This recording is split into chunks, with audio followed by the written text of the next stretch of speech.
Dicen que el hambre agudiza el ingenio. Y ha ocurrido algo en la política española que hace unos meses parecía imposible, quizá porque se han juntado tres hambres. Un hambre esencial, que es la de un pueblo que no entendía cómo con un 30% de los votos el Partido Popular podía tener mayoría absoluta y saquear nuestra democracia.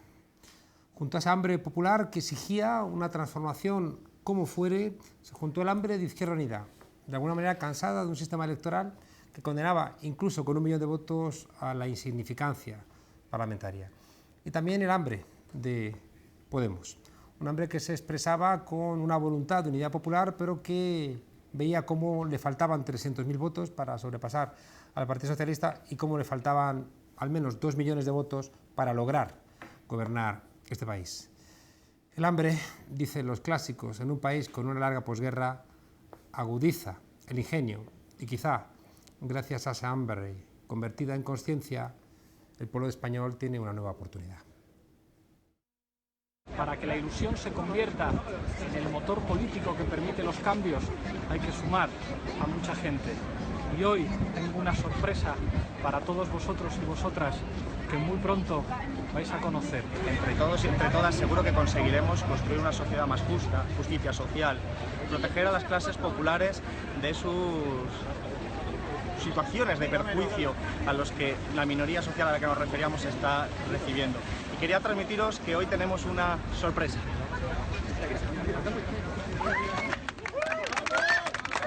Unidos, Sí se puede. y ahora nos vamos a ir a la Sala Mirador a celebrarlo con todos vosotros y vosotras. Efectivamente, tenemos un preacuerdo y lo queremos celebrar con todos vosotros y vosotras. Gracias.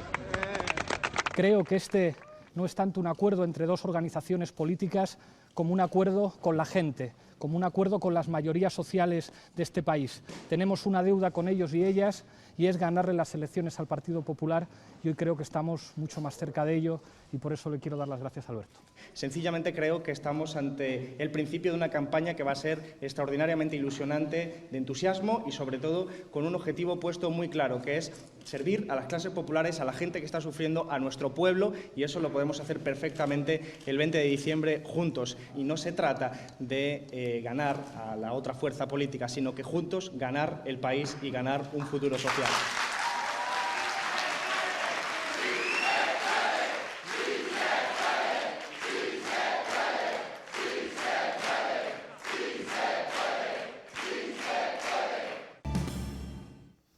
Bueno, pues recuerdo saliendo de la toma de posesión de Manuela Carmena, estaba Pablo, estaba Alberto y el grito unánime de la gente era unidad, unidad, unidad. Creo que durante todos estos meses, me atrevería a decir el 95% de la gente que me ha parado por la calle era para decirme, oye, ¿la unidad va o no va? Tenemos para discutir esto, como siempre, una mesa de lujo, y no solamente una mesa de lujo tradicional, sino que en su mayoría configurada por mujeres, lo cual es, creo, señal también de que a veces somos capaces de hacer las cosas un poquito mejor. Nos acompaña Rosa Martínez, diputada de ECUO. ¿Cómo estás, Rosa? Hola, ¿qué tal? Buenas placer noches. estar aquí otra vez contigo. Igualmente. Está también con nosotros Ignasi Candela, diputado de Alicante por Compromís. Ignasi, bienvenido a la Tuerca la primera vez. Ya verás que es todo placentero. Moltes gracias por estar aquí con nosotros. Nos acompaña Irene Montero, también diputada de Podemos. ¿Cómo estás? Pues muy bien, como siempre, a tu lado, Juan Carlos. Genial de que nos acompañes. Y también Clara Alonso, de Izquierda Unida, muchísimas gracias. Muchas gracias. Clara, no sé si es la primera vez en la Tuerca, sí es la primera vez, ¿verdad? Sí. Estupendo. Bueno, dejadme que os pregunte rápidamente, en un minuto, una primera pregunta. ¿Por qué ahora sí y hace unos meses no, Rosa? Bueno, los tiempos en política a veces son largos y en estos 2 años han ido mucho más rápido de lo que suelen ir normalmente. Las cosas yo creo que necesitan su tiempo para madurar, tanto en lo psicológico personal como en lo psicológico social, y ahora se han dado las circunstancias externas, internas, y yo creo que tiene que ser, o sea, bienvenido sea. ¿Y cuáles son esas circunstancias? Efectivamente, un poco lo que se ha visto, ¿no? Lo has dicho muy bien, ese 30% de votos que nos pueden dar una continuidad de políticas austericidas y totalmente contrarias al bienestar de las personas, y luego ver que efectivamente sí se pueden llegar a acuerdos cuando hay voluntad de encontrar puntos en común. Ignasi. Sí, nosotros ya en el 2011, o sea, nosotros digamos en nuestra manera de ser, nuestro ADN ya es una confluencia en sí mismo, Compromís, ¿no? Y nosotros nos marcamos una idea, un concepto muy importante que creo que explica todas estas cuestiones, que es la complementariedad, que tiene que ver con estructuras sociales que luego podremos hablar. Entonces nosotros, más allá de las coyunturas de los partidos, en función de los votos que pueden registrar en un momento dado, nuestra filosofía es la confluencia y sobre todo en una cuestión que es la complementariedad, que ya luego podremos debatir. Estupendo. Irene.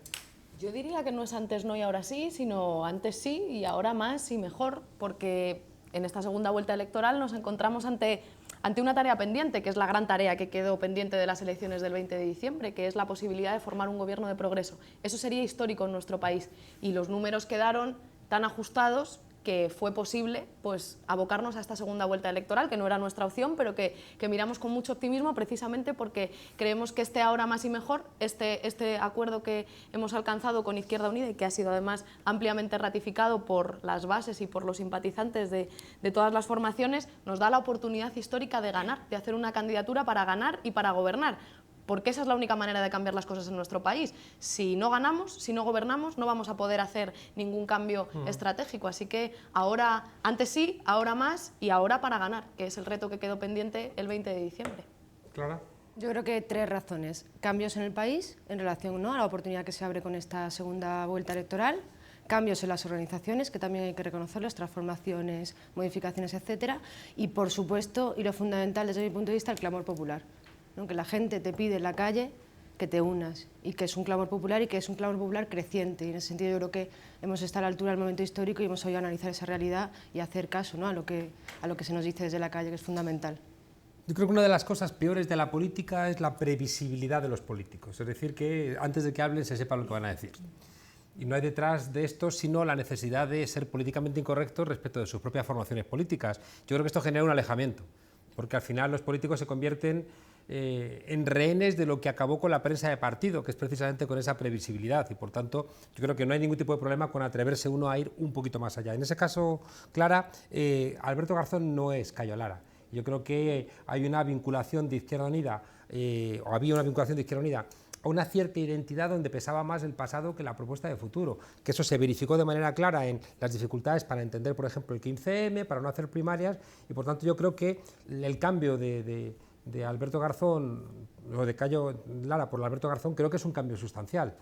Yo creo que tiene que ver más con que ahora sí se han dado las condiciones que nosotros entendíamos necesarias para el acuerdo. Y partían fundamentalmente del reconocimiento, y eso es un consenso mayoritario en Izquierda Unida, es una realidad. Quiero decir, Cayo Lara sigue siendo coordinador de Izquierda Unida, Alberto Garzón es el candidato a la presidencia del Gobierno, y el hecho de que el 88% de la militancia de IU haya votado hoy favorablemente al acuerdo dice mucho de la posición mayoritaria de la organización. Es decir, que no es real esa idea de que en Izquierda Unida la mayoría de la organización no estaba a favor del acuerdo, que no es real lo que han dicho los titulares de prensa durante estas semanas, que se han preocupado más por Izquierda Unida, ¿no?, durante estas últimas semanas, como decía, que en los últimos años. No es real nada de eso. Y creo que sí que se dan las condiciones para el acuerdo, se dan las condiciones para el reconocimiento, que fundamentalmente se traduce, para lo que era esencial para nosotros, en que nuestro millón de votantes pueda sentirse representado con este acuerdo. Y yo creo que a día de hoy podemos decir claramente que nuestro millón de votantes se siente representado y nos va a acompañar en este proceso. Yo creo que eso es lo esencial al final. Una pregunta también difícil ahora para ti, Irene. Claro, ese millón de votos implica seguramente que había un flanco que no estaba cubriendo Podemos, y seguramente en ese encuentro, en ese ahora más que tú planteas, con 1 millón de votos es evidentemente más factible que si se hubiera quedado Izquierda Unida en 300.000 votos. Bueno, yo creo que se entiende mal si pensamos en los flancos que quedaban sin cubrir. Creo que somos opciones políticas diferentes y así lo reflejamos en el acuerdo. Creo que Clara hacía alusión a eso como una cosa que para Izquierda Unida era muy importante y que Pablo ha dicho también públicamente muchas veces, que a lo mejor en estos meses una de las cosas que hemos aprendido era que para liderar este proyecto había que ser generoso y había que entender que se pueden ser proyectos diferentes, pero a la vez con unos objetivos comunes que en este caso pasan por ganarle la batalla al Partido Popular y por gobernar en nuestro país, y que por tanto había que ser generoso. No sé si tanto se entiende por flancos que quedaban sin cubrir como por, bueno, opciones diferentes que han mostrado que tienen un apoyo electoral también diferenciado y que así se pudo expresar el 20 de diciembre, y creo que fue positivo que así se expresase precisamente para que ahora todos tengamos la conciencia de que de que esta segunda vuelta no va de elegir solamente un partido político o un líder o un candidato, va de cómo tú vas a ser capaz de articular un gobierno, y por eso nosotros apostamos por el liderazgo de Pablo como presidente, pero a la vez diciendo, narices, necesitamos construir una propuesta que sea capaz de construir un gobierno en nuestro país y sobre todo de convencer al Partido Socialista de que sea nuestro aliado y no se vaya con la gran coalición. Y ese es el reto que quedó y por eso creo que se daban las condiciones. Ahora entramos en preguntas generales, pero dejadme haceros también a vosotros dos unas preguntas de un minuto. ¿No agota la representación de la posibilidad de cambios en las políticas animalistas, ecologistas, la presencia de ECUO en esta confluencia? Te lo digo sobre todo porque hemos escuchado voces de otras formaciones políticas referenciadas sobre todo, ¿no?, con algún tema en concreto, como es la lucha contra la tauromaquia, que quiere plantear un alejamiento de esta posible confluencia. ECUO hay que entenderlo como un proyecto integral. ECUO tiene políticas animalistas, tiene políticas ecologistas, pero tiene sobre todo políticas económicas de cambio de modelo productivo. Y yo creo que ahí es donde entramos y donde entramos con fuerza en este proyecto de cambio, y es darle la vuelta a nuestro modelo productivo efectivamente para que sea más sostenible y sea mucho más amable con las personas y el planeta. ¿Por qué no es ECUO capaz, Rosa, de conseguir ese voto que se va de una manera muy simbólica, por ejemplo, al PACMA? Es que yo creo que con el PACMA hay un poco leyenda. Hay mucha gente que está dudando entre el PP y el PACMA. No necesariamente la gente que vota a PACMA tiene una visión progresista de la sociedad. En el voto a PACMA es un voto refugio, mucho voto castigo de no sé a quién votar, me gustan los animales y voto. También hay gente muy animalista, muy convencida del derecho y el bienestar de los animales que vota a PACMA. Pero yo creo que no se puede hacer una única lectura del voto PACMA, tanto como para decir que toda esa gente, estando PACMA en esta candidatura conjunta confluencia, votase a esta candidatura. Y la última pregunta para ti, Ignasi. Estamos confrontando un reto que yo creo que es esencial, porque soy de los que opinan que España está mal enseñada y mal aprendida, y por tanto la condición plurinacional queda siempre de lado, ¿no? El caso de una confluencia donde aparece lo territorial, ¿cómo lo vives? Sí, bueno, yo creo que ahí hay dos cuestiones fundamentales. Una es, obviamente, el Estado español es un Estado plurinacional, pero también hay otra cosa que yo creo que ha sido poco descrita y sería interesante analizarla, y era hasta qué punto las propias estructuras o la propia estructura autonómica también ha creado realidades diferentes, como es en el caso, o problemáticas concretas como es en el caso del País Valenciano, ¿no? Ahí no estaríamos hablando tanto de un sentimiento nacional muy fuerte, sino de una estructura que ha determinado ciertas cosas. Pero yo creo que en el fondo de toda la cuestión subyace una idea que nosotros celebramos, y es que la creación o el intentar un gobierno de cambio, que yo estoy convencido de que lo vamos a conseguir, se hace desde la pluralidad y desde fuerzas que somos complementarias y no somos rivales. Es decir, yo creo que hay que estrechar los vínculos de cooperación, porque así vamos a avanzar muchísimo más. Y yo creo que el País Valenciano es buena muestra de ello. El anuncio de esta confluencia rompe de alguna forma esa condición neta de segunda vuelta. Es una segunda vuelta con un añadido donde por vez primera hay algo nuevo que también genera una gran ilusión. Y también se mide sobre todo por la confrontación que ha generado. Hemos escuchado a Rafael Hernando sobrarse hasta la caricatura. No sé si tenemos quizá el vídeo disponible. Es un pacto que algunos han planteado como el pacto de los 9 diputados y los 2 botellines. Y vamos a ver si eso en qué acaba, ¿no? Al final yo creo que lo que va a servir es para que los ciudadanos españoles tengan un retrato más fiel de lo que son y significan algunos. El comunismo cubano se une ahora a los asesores del comunismo en Venezuela y al final pues los ciudadanos tendrán que opinar también sobre eso, pero las consecuencias de eso ya lo hemos visto, ¿no? Ya sabe usted lo que ha sacado Venezuela del asesoramiento de la cúpula de Podemos, ¿no? Una democracia fallida donde se persigue a la oposición política y donde se arruina no solo a las clases medias, sino a todo el pueblo venezolano. Algunos que se presentaron precisamente a estas elecciones diciendo que iban a acabar con los viejos partidos, lo que han hecho ha sido presentarse a estas nuevas elecciones 4 meses después con uno de los partidos más antiguo, más viejo y más rancio del mundo, el Partido Comunista. Es maravilloso, ¿no? O sea, apasiona cada vez que habla sobre el pan. O sea, es un excelente portavoz. Porque a mí me recuerda ver, Armando, ver los anuncios esos de los años 60 de Soberano o de Veterano, ¿no? Esos personajes. ¿Cómo se contrarresta, de alguna manera, esto que afecta, no nos engañemos, más allá de la broma, a 6 millones de españoles que tienen cierto oído musical para la crítica del anticomunismo? Yo, fíjate, creo que este es el mejor síntoma de que algo pasa, ¿no? Y además yo creo que lo comentábamos antes, el hecho de que reaccionen así refuerza las posiciones políticas que apuestan por la confluencia. Entonces yo creo que la mejor forma de responder, dos claves: el humor, creo que es clave no salir con una respuesta identitaria, y además así lo estamos plantando nosotros en Izquierda Unida, y luego recordándoles a esta gente que el peor infierno, ¿no?, ya que nos pintan con rabos y con cuernos, es el que viven muchas familias en este país por culpa de sus políticas. Es decir, que no hay hueco político para el miedo en este momento, ¿no? Claro, el único hueco político que hay es el hueco político para la esperanza. Porque Alberto Garzón hace una semana, y tiene que ver con esto, la pregunta es un poco retórica, porque hace una semana Alberto Garzón era mimado por los medios y antes de ayer protagonizó una portada donde el Photoshop le había puesto las mejillas coloradas para que pareciera que estaba... Bueno, yo creo que, como decía antes... Cargado de botellines. Cargado de botellines. No, yo creo que lo que comentaba antes es el mejor síntoma de que algo estamos haciendo bien, ¿no? Tirar un poco el refranero clásico, el ladra luego cabalgamos. Quiero decir, han evitado por todos los medios, nunca mejor dicho, que este acuerdo fuese viable y fuese posible, ¿no? Y también lo comentabais, hemos visto titulares en los que la palabra Izquierda Unida siempre iba al lado del verbo tipo disolver, desaparecer, ¿no? Y en ese sentido nos han llamado enterradores, nos han llamado liquidadores, y bueno, pues el que era cuidado hace semanas para evitar este acuerdo, ahora es el sepulturero, creo que le han llegado a llamar hoy, de este acuerdo. Entonces yo creo que nos reafirman las posiciones y creo que tiene que ver mucho con la crisis de régimen y con la crisis de gobernabilidad, que es al final el fondo político que hay que analizar. Quiero decir, ¿por qué se da esa segunda oportunidad? Esa es la pregunta. ¿Qué falla en el régimen para que a día de hoy los partidos que están al servicio de la oligarquía hayan permitido esa nueva oportunidad histórica que nosotros estamos cogiendo y estamos aprovechando, ¿no? Esa yo creo que es una reflexión también interesante.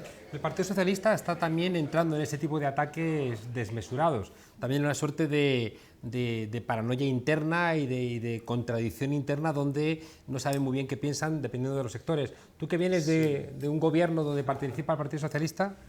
Sí, pero bueno, yo creo que uno de los éxitos de las confluencias hasta ahora ha sido precisamente visualizarse como la alternativa real y ahora incluso más al régimen. Yo creo que el problema del Partido Socialista es de una indefinición ideológica de no saber hacia dónde ir, ¿no? Y no solamente pasa en España, está pasando en otros sitios, ¿no? Yo creo que es un poco los síntomas de los límites quizá del, no sé si decir socialdemocracia o socioliberalismo, que sería más adecuado, ¿no? Yo creo que va por ahí. O sea, no, yo creo que están un poco, además se está viendo, ¿no?, la cuestión de la propuesta para llegar a un pacto al Senado. ¿Cómo va a explicar el Partido Socialista que lo que está regalando es la mayoría al Partido Popular en el Senado? Eso es lo que tiene que decir. Me parecen firmes, ¿no? Que incluso el propio Ximo Puig dice, bueno, si me lo mandan en Ferraz, pues me pliego y seré obediente y renunciaré a esto, lo cual es un disparate, ¿no? Sí, bueno, pero yo confío en mi presidente que al final se hará con la suya y llegaremos a un pacto al menos en Valencia, ¿no? Yo creo que sí.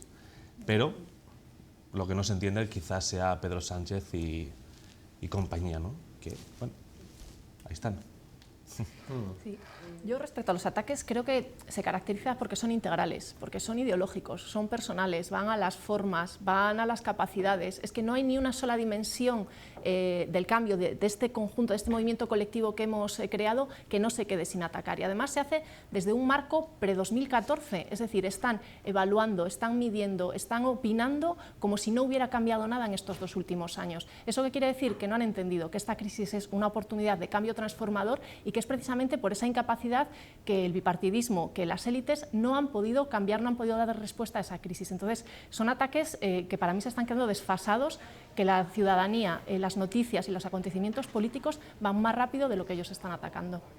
No sé si no lo entienden o no lo quieren entender, obviamente, que es algo que suele pasarles a aquellas élites que pierden el control en un momento dado y que ven una cosa que hablábamos ayer en un acto que hacíamos, que es que el proceso de cambio es imparable, más allá de los resultados electorales, incluso más allá de los resultados electorales del 26 de junio, resulta que hay un cambio en nuestro país, un cambio en los consensos, un cambio en la forma de articular las instituciones y un cambio en la forma de entender la representación política que es imparable, incluso con independencia de cuánto quede fraguado en la dinámica institucional del país. Entonces, Bueno, escuchando a Hernando, yo creo que la clave es que representa esa especie de cuñado, de ese sentido común cuñado, que durante las primeras cenas de Navidad con la familia le escuchas y te desesperas y tratas de debatir y todo termina en bronca, pero la gente no es tonta. Entonces llega un momento en el que le escuchas a este hombre hablar del extremismo, el comunismo cubano que se junta con el comunismo venezolano, y ves que eso lo dice una persona que está en un partido lleno de corruptos, un partido que no ha hecho más que aumentar la deuda pública, que no son capaces de gestionar lo que es de todos con un mínimo de sentido común, y entonces claro, ya no cuela, o sea, ya no cuela por mucho que te rías por no llorar cuando escuchas a este hombre, y que incluso pueda resultarte ya hasta gracioso, hasta capaz de vivirlo con humor, como decía Clara. Pues claro, ¿cómo vas a vivir eso? Como que no es una crítica seria, ni es una crítica política, ni es una crítica que tenga una base con la que puedas debatir. Hay un problema que me preocupa, y es que el voto al PP y el voto al PSOE se está convirtiendo en un voto de personas mayores, a veces muy mayores, rural y con pocos estudios. Y me preocupa porque eso genera unas nuevas dos Españas, que no son las dos Españas tradicionales que quieren representar, sino una España envejecida, anclada en el siglo XX, a la cual la han socializado en el miedo y en una lectura del pasado con esa visión hagiográfica de la santísima transición, y que lo que le invitan siempre es a la pasividad. Y luego una España nueva, más dinámica, que tiene dificultades para verse representada en estos personajes, ¿no? Y que incluso sitúa, ¿no?, a ciudadanos que podían haber representado la posibilidad de inventar una nueva derecha, siendo una versión remozada de lo mismo de siempre, que también produce cierto bochorno. Pero fíjate que eso es algo que pasa mucho en los procesos históricos de cambio, o sea, que no es exclusivo de este proceso. Normalmente, por dónde empiezan los cambios, o al menos en nuestro país históricamente, se han dado mucho antes en las periferias que en el centro, y sobre las periferias luego habría mucho que debatir, ¿no? En Madrid también hay periferia, que decía Xavi Domènech el otro día. Empieza también por los sectores más jóvenes de la población, aquellos que, claro, que se sienten menos representados quizá en los consensos de sus mayores, aunque curiosamente en este caso lo que estamos haciendo los jóvenes en el proceso de cambio es reivindicar que se respeten los consensos de los mayores y que no se vulneren, pero empieza siempre por los grandes núcleos urbanos, por la gente joven, por las periferias. O sea que creo que esos son precisamente los indicadores, no tanto de que está habiendo dos Españas, sino de que España está cambiando, y de que ese cambio es imparable, insisto, con independencia de cómo se concrete en la dinámica parlamentaria o en la dinámica institucional. Claro, España es uno de los países más viejos del mundo, y no lo digo yo, lo dicen las estadísticas, entonces eso nos puede suponer un problema a la hora de avanzar el cambio. Pero fíjate, esas dos Españas que tú hablas... Los más envejecidos. Sí. Los más viejos del mundo, suena como de los reyes católicos. Sí. Pero fíjate que esas dos Españas, o como más... con diferencia generacional, el PSOE lo ha entendido muy bien. Sus dos anuncios de hoy, Margarita Robles y Josep Borrell, lo que están haciendo es invocar a votantes de unos 60, 70 años que votaron posiblemente PSOE en los 80, a principios de los 90, y que están buscando esa estabilidad, ese voto más conservador, más de orden, que está vendiendo una imagen de gestión, pero que es contrario a las expectativas de cambio que yo creo que tiene hoy la mayor parte de la ciudadanía en ciudades y mucho más joven. Otras expectativas de la política que no responde ni el PSOE ni el PP, obviamente, con las declaraciones de Hernando. Veo ciertos problemas hoy viendo el telediario de Televisión Española, que es un bochorno multiplicado por 1000, ¿no? Es una cosa como excesiva.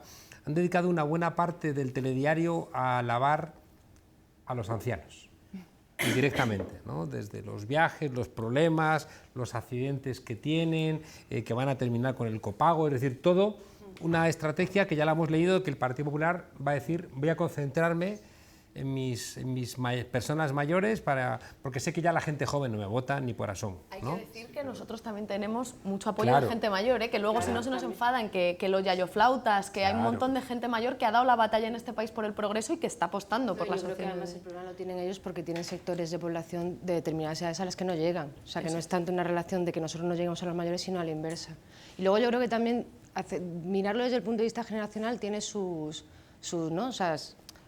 deficiencias. ¿En qué sentido?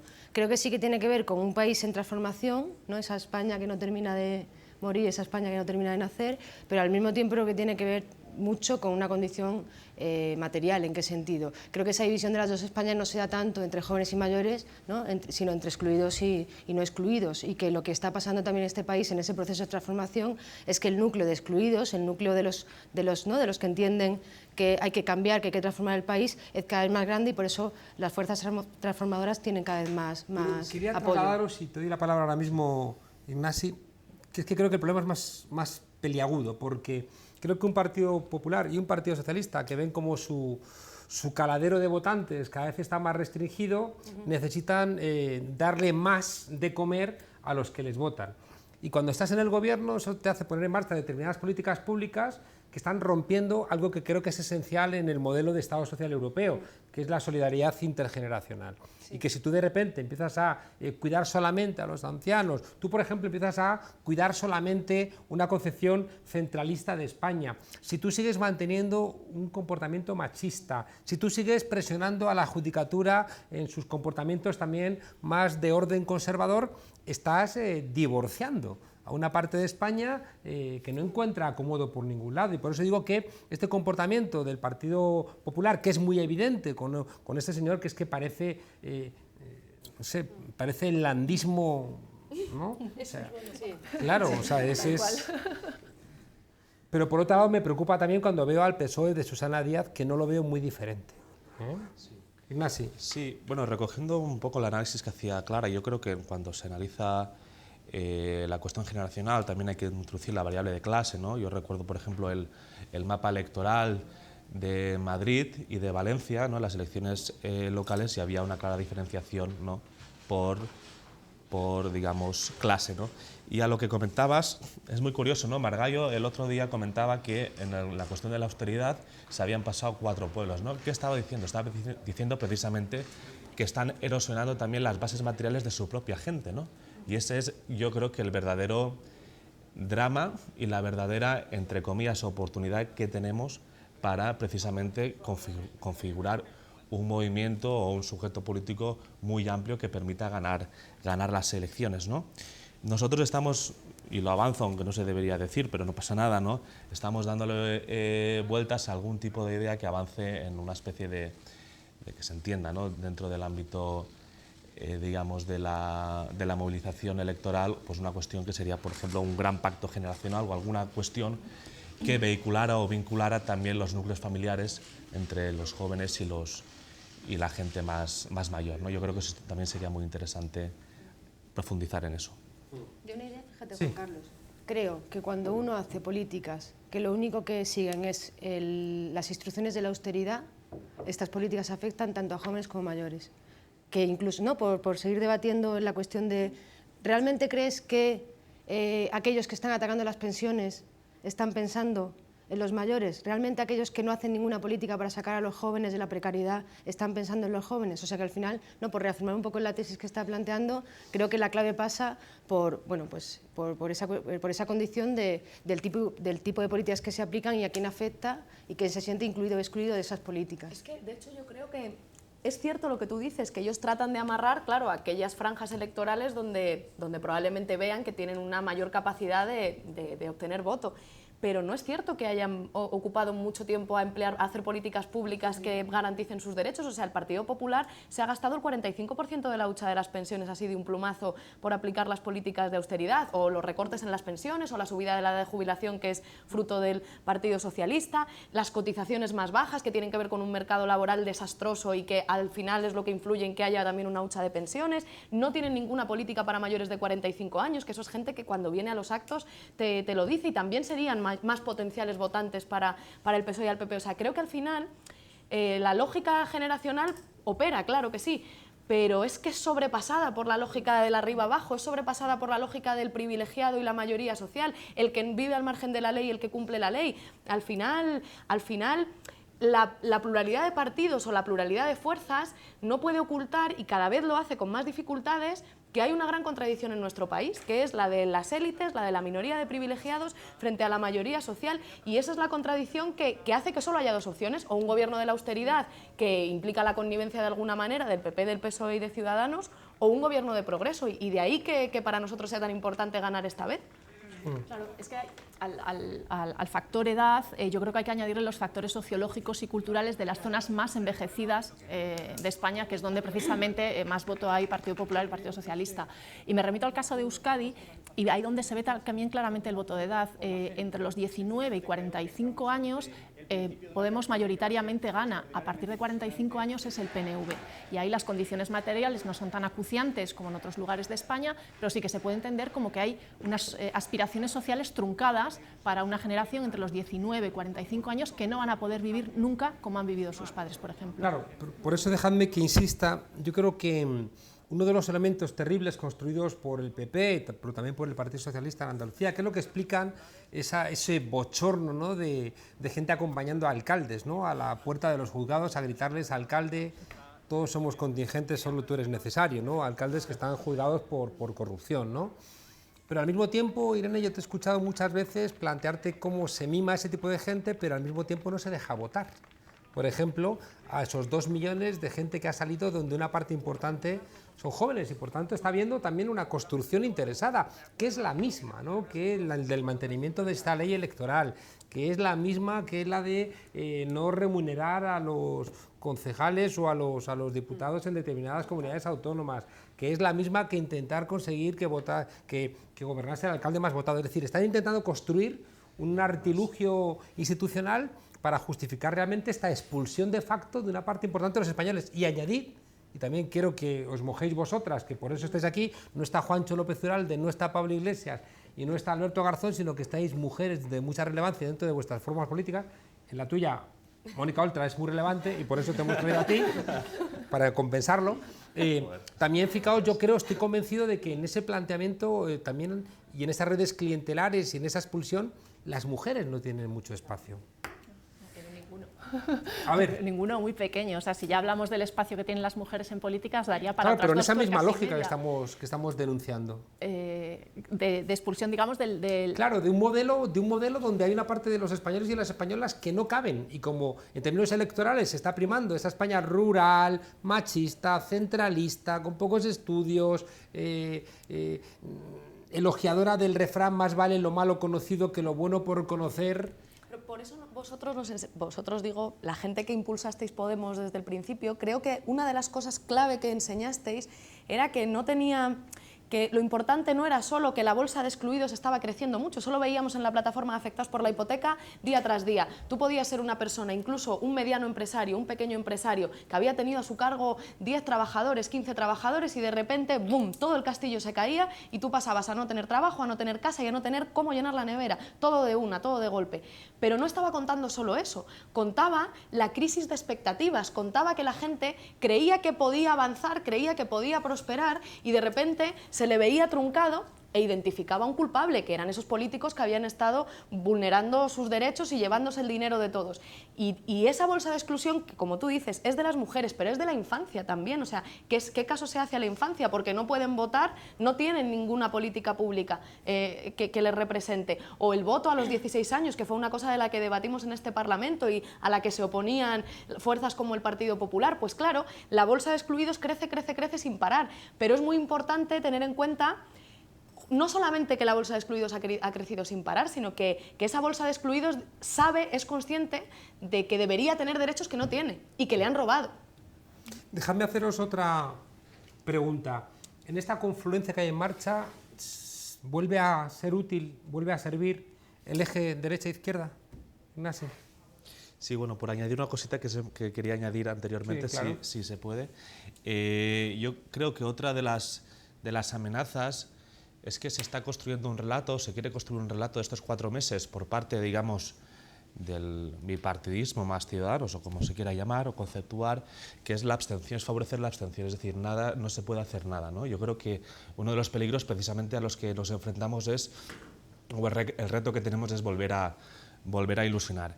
Y luego, respecto a la cuestión de el eje izquierda, derecha, arriba, abajo, yo apostaría por, como he dicho antes, por un nuevo concepto que es el tema de la complementariedad, que es ir incluso más allá, ¿no? Es decir, crear un movimiento.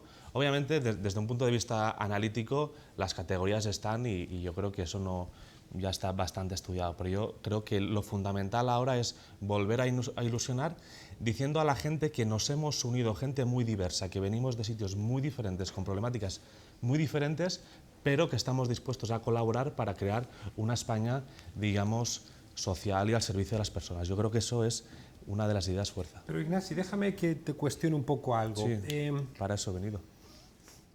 hay uno de los conceptos que todo el mundo utiliza, lo ha utilizado incluso Clara, que es el de gobernabilidad, que es un concepto trampa, que se pone en marcha en los años 70 para frenar el concepto de crisis de legitimidad, que es un concepto que pone la izquierda clásica en marcha para cuestionar la quiebra del modelo keynesiano y, por tanto, planteaban que llegaba el socialismo, ¿no? Entonces contraataca a la derecha intelectual con Huntington y compañía y dicen no, el problema no es que los gobiernos sean ilegítimos, es que la gente está ingobernable, porque hay un exceso de democracia, que es un concepto, no vamos a ponernos pedantes, pero que otros autores ahora están recuperando, Zakaria, Diamond, los autores, Mayón, es decir, autores vinculados a la ciencia política, sobre todo norteamericana, que están diciendo que vuelve a haber un exceso de democracia y, por tanto, que hay que rebajar esto. El concepto de gobernabilidad era conseguir que haya gobiernos estables. Y como la idea de gobernabilidad devino en los golpes de Estado y las dictaduras militares, dijeron, este concepto se ha puesto feo, vamos a hablar ahora de gobernanza.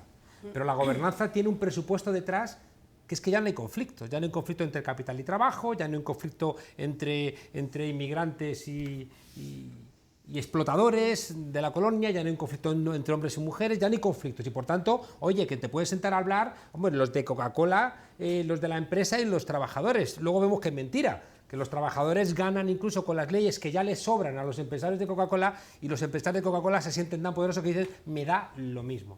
Por tanto, el concepto, ya digo, de gobernanza que plantea que no hay conflicto, dice, no, si es que ya nos podemos sentar todos en la misma mesa porque ya, como ya no hay ideologías, como somos todos iguales, vamos a sentarnos todos juntos. Y eso yo creo que tiene una parte de trampa. O sea, como yo lo veo, es todo lo contrario. Si ha dado esa impresión, no es correcta o me he explicado mal. Por ejemplo, en el caso del gobierno valenciano, ¿no? El gobierno valenciano está planteando luchas muy fuertes, por ejemplo, en el tema de la financiación y en otras cuestiones, ¿no? Pero al mismo tiempo está creando o está intentando impulsar lo que estamos llamando allí un valencianismo de mayoría, que es decir, es dotar de una nueva, no dotar de una nueva identidad, sino crear una nueva identidad de qué es ser valenciano, ¿no? Que agrupe a toda la gente que precisamente quiere cambio, desde la idea de diversidad y pluralidad. Obviamente, claro que hay conflictos, los estamos teniendo día a día. Y el desahuciado, Ignasi, son valencianos, los dos. El que desahucia es valenciano y el desahuciado es valenciano. Pero que no. Por lo tanto, ser valenciano no te solventa ese problema. No, pero es que la idea de valencianismo de mayoría tiene ya consigo la idea de justicia social, con lo cual ese conflicto no lo rechaza. Aquí no estamos diciendo que no hay esos conflictos, sino que estamos intentando aglutinar, dado que venimos de una... Y eso lo sabe muy bien Podemos, porque se ha encargado, y muy bien, de que haya aglutinadores sociales. Ahí estamos intentando crear aglutinadores sociales para afrontar esos retos o esas amenazas que comentas con mayor fuerza. Esa es la cuestión fundamental, creo yo.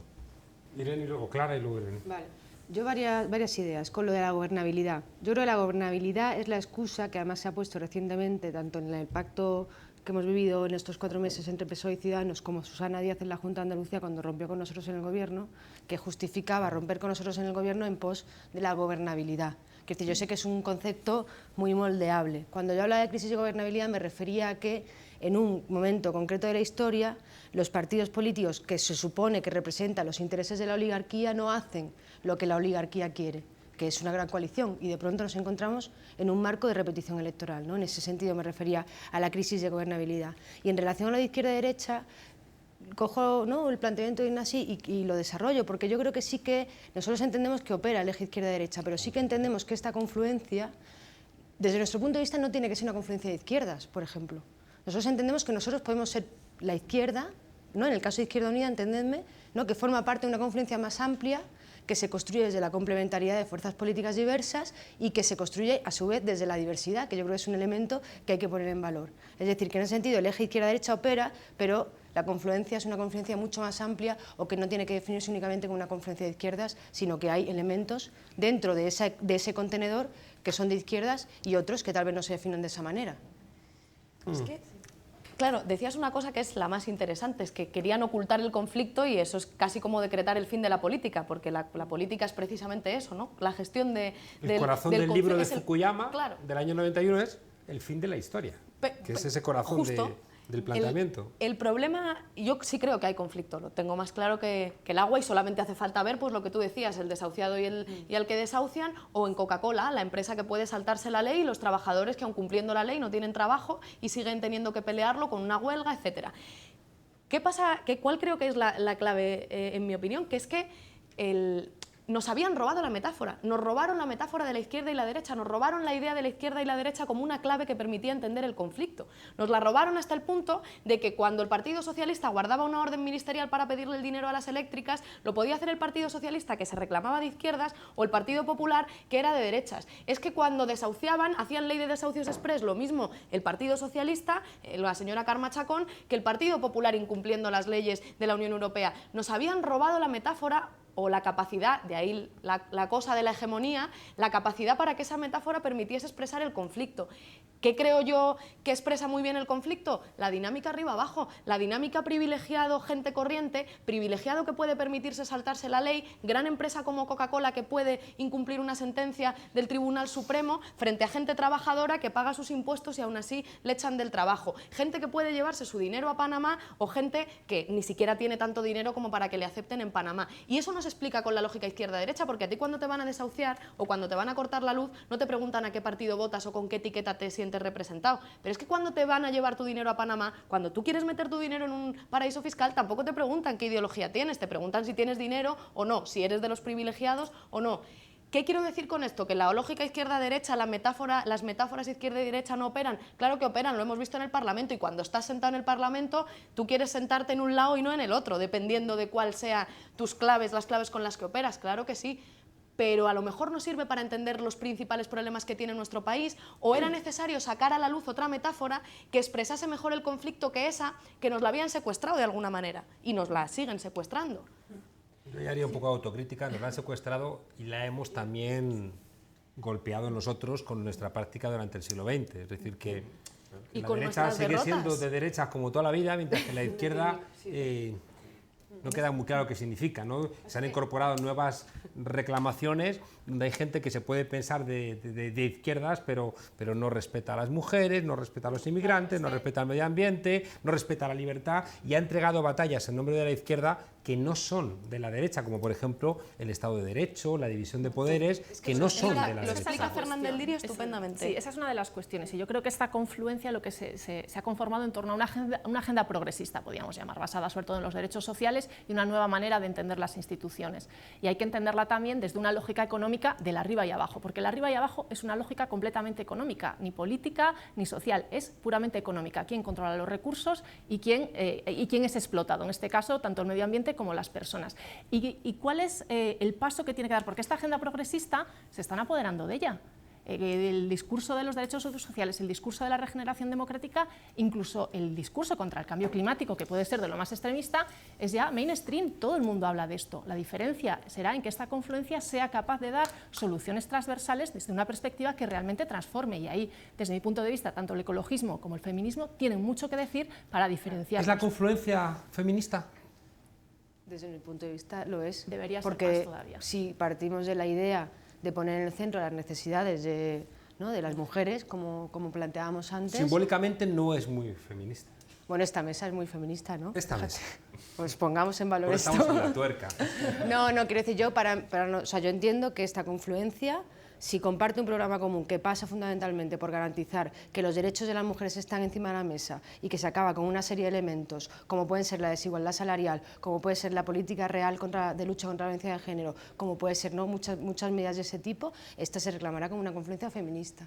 Que además, desde mi punto de vista, debería incorporar a las feministas en esa confluencia, porque creo que esta confluencia, que tiene un carácter electoral, también debería trascender en muchos ámbitos, más allá de lo electoral, desde la lógica de la unidad popular, que va más allá de lo electoral, ¿no? Es decir, que también hay que encontrarse con muchos movimientos sociales, hay que encontrarse con el mundo de la cultura y con mucha más gente en el proceso, incluidas y, por supuesto, las feministas. Hay un elemento contraintuitivo que a mí me gusta, y es que los hombres defendamos los derechos de las mujeres con mucha rotundidad, que los que comemos carne, pero lo vivimos como una contradicción, defendamos los derechos de los animales, o que gente, ¿no?, con identidades nacionales también colaboren en reinventar España. Sí, bueno, yo no lo veo como una contradicción, sino lo veo, por ejemplo, en el caso del feminismo lo veo también como una parte, digamos, de liberación personal, de una lucha también por el hombre en cierta medida. Y en la cuestión nacional, yo sí creo que también hay un problema, ¿no? Y eso Podemos creo que lo ha dotado de cierto sentido, de una crisis también de identidad nacional en lo que es España, ¿no? Yo creo que España tampoco sabe quizá lo que es. Entonces, en ese proceso de construcción nosotros vamos a estar, porque nuestra vocación es esa. Claro. Estamos casi terminando. Quiero haceros todavía dos preguntas. Una es igualmente muy difícil. ¿Esta confluencia tiene visos de permanencia o es netamente coyuntural? Yo creo que lo hablábamos al principio. La idea que tenemos nosotros es que el futuro de este país, o el futuro de la izquierda de este país, o el futuro de los movimientos de cambio, como queramos llamarlo, en este ambiente que creo que no hace falta utilizar un lenguaje demasiado tal, va a ser plural, va a ser diverso, y por lo tanto yo creo que tenemos que ser todos muy responsables de saber que la única manera de crear movimientos de cambio es que todos estemos a gusto, reforzando la idea de complementariedad. Yo creo que sí, por nuestra parte, lo venimos practicando desde hace ya prácticamente 10 años, la idea de la confluencia. Nosotros vamos a apostar por ello. Yo creo que sí que tiene futuro. Si no lo tiene, mal vamos. Yo creo que esto, desde luego, no es el punto de llegada, es el punto de partida. Y que en este sentido España no es el único lugar en el mundo en el que se están juntando, en el que se están amalgamando distintas fuerzas que apuestan por un cambio de orden. Lo estamos viendo también en Europa con el movimiento de Varoufakis, etcétera. Y entonces, que la fórmula jurídica elegida sea coyuntural, puede ser, pero que de aquí en adelante hay que seguir construyendo, etcétera. Todo el trabajo que se hizo en las confluencias municipales de hace un año, eso en algún momento saldrá, eso en algún momento va a resurgir y se va a reinventar, tal como hizo el 15M. Entonces yo creo que esto es parte de un proceso y que el ciclo no se acaba con estas elecciones. Yo creo que es un punto de partida también. Creo que hay que inventar una forma de hacer política, lo comentabas al principio.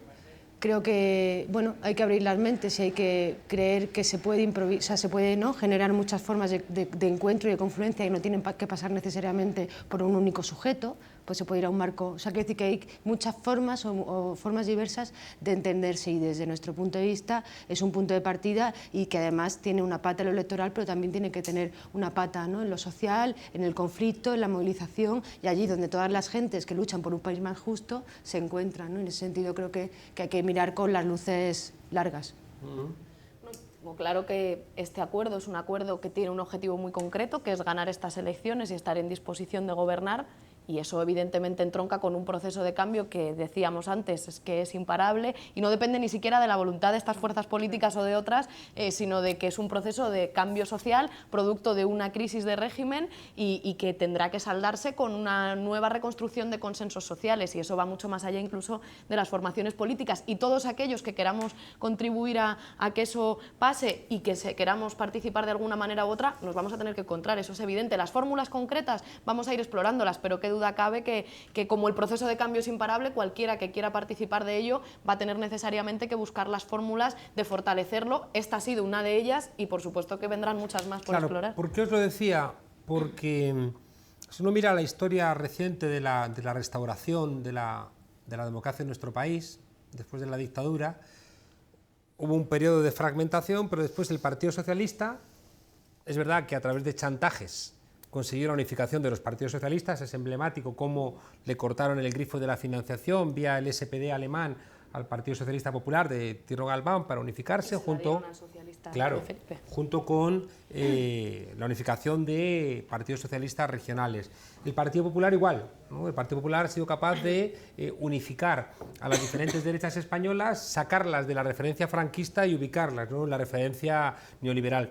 Y yo creo que hay un reto pendiente que es unificar a las nuevas fuerzas políticas de cambio, que ya no son solamente partidos, sino que es algo más y que tiene que unificarse para construir la posibilidad de mayorías de gobierno. Y eso yo creo que, como vengo expresando, la nave nodriza es Podemos, pero estoy convencido de que esa nave nodriza solamente es una parte del proceso y que esto hay que reinventarlo. Y hay que reinventarlo no como hizo el PP, como hizo el PSOE, sino que hay que reinventarlo de una manera nueva, porque la manera de hacer política es también nueva. Pero y no solo porque la manera de hacer política es nueva, sino porque en este país, por primera vez, y eso no pasó en la transición, por desgracia, la gente está contando mucho más. La gente está teniendo mucha más capacidad de decidir sobre muchísimas cosas que afectan a la propia vida de los partidos. La transición española fue algo muy cerrado y muy de élites. Esto no quiere decir que supusiese un avance respecto al periodo anterior, eso no quiere decir que se reconozcan todos los logros, pero fue un proceso muy controlado, donde las decisiones fundamentales se tomaron en espacios de unas élites que además venían de largo de atrás. Entonces, creo que ahora hay una diferencia sustancial y es que lo que estamos trabajando no son solo formaciones políticas que tienen que buscar una suerte de proceso de unidad de las formaciones políticas, no, es que estamos planteando una salida progresista y una salida democrática, una crisis de régimen donde la gente cuente de verdad, y eso, cuente de verdad me refiero a que tenga capacidad de decidir sobre aspectos relevantes del proceso que se está dando, y eso creo que marca una diferencia muy importante con buena parte de las cosas que sucedieron en la transición. En 30 segundos de despedida, ¿cómo articulamos, 30 segundos, cómo articulamos la confluencia para intentar frenar los ataques que durante este mes y medio que queda van a multiplicarse a niveles, yo creo que estratosféricos? Creo que vamos a ver la campaña más sucia que recordamos. Ignacio. Sí, muy rápidamente. Y respondiendo a las dos preguntas que se han hecho, si aceptamos que la estructura social es diversa, es plural y es compleja, yo creo que precisamente procesos de unificación a mí me suena mal. Yo creo que hay que apostar más por procesos de coordinación estratégica, que yo creo que esa es la clave fundamental, coordinarlos y cooperar porque vamos en el mismo camino. Estupendo. Yo creo que no debemos olvidarnos a quienes vamos a hablar durante este mes y medio, y que lo que tenemos que transmitir sobre todo es ilusión y todas las ganas que tenemos la gente que estamos involucradas en la confluencia, ser capaces de transmitirla. Yo creo que la gente lo que está deseando es oír mensajes de ilusión y esperanza. Recuerda eso que vi en Buenos Aires, menos realidades, más promesas, ¿no? Pues en el fondo, este país ha cambiado, está cambiando, y yo creo que hay que abrir una reflexión sobre la necesidad de actualizar las herramientas políticas de lucha, eso como fondo y como para dejarlo para pensar. Y como idea del momento de la campaña en 15 segundos, se ha abierto un momento del diálogo, hemos demostrado que hay posibilidad de acuerdo político cuando llevamos 4 meses, ¿no?, en la que el ciudadano medio español ha pensado que los partidos políticos eran incapaces de entenderse, y nosotros hemos puesto encima de la mesa que es posible el acuerdo político y hemos iniciado un marco de diálogo que es el que nos tiene que acompañar durante toda la campaña y más allá de la campaña. Irene. Estando de acuerdo con lo que planteaban, te voy a piropear malamente. Creo que esta campaña es mucho como las campañas que haces tú, con mucho rigor, pero con mucha sonrisa, y estando con la gente. Estando con la gente, que es lo más importante, para que nos miren a los ojos y sean ellos los que juzguen esos ataques y esos dichos de los extremistas y los comunistas, comparado con el brillo en los ojos de un compañero que te mira, que sonríe y que te dice sí se puede. Que hay que responder con humor, como hizo Pablo Iglesias con Hernando diciendo pareces un capítulo de Los Simpson. La emoción, llevamos algunos desde la Academia 20 años diciendo que se la estábamos dejando a la derecha, mientras que la izquierda pretendía ser siempre políticamente correcta y al final su rigor era una suerte de rigor mortis. En la transición, incluso con la firma de los pactos de la Moncloa, el año 79 fue el año de mayor conflictividad laboral de la historia de nuestro país, es decir, la gente estaba en la calle, pero el relato sobre la transición ha generado esa idea de que el consenso significaba que no protestáramos por absolutamente nada. Y fíjense ustedes que si estamos hoy hablando de la confluencia es porque la gente en la calle, me temo que ha sido la primera vez desde que se restauró la democracia que han sido capaces de exigir a los partidos cómo querían que fueran las cosas. Y los partidos han tenido que escuchar lo que la gente estaba diciendo. Por tanto, eso que venimos planteando desde hace mucho tiempo, de que solamente el pueblo salva al pueblo, no es una frase, sino que cuando la gente está consciente y exige, consigue transformaciones. Y se lo vamos a seguir contando aquí, en La Tuerca, porque para eso somos la única tertulia sin miedo y con memoria. Hasta la semana que viene.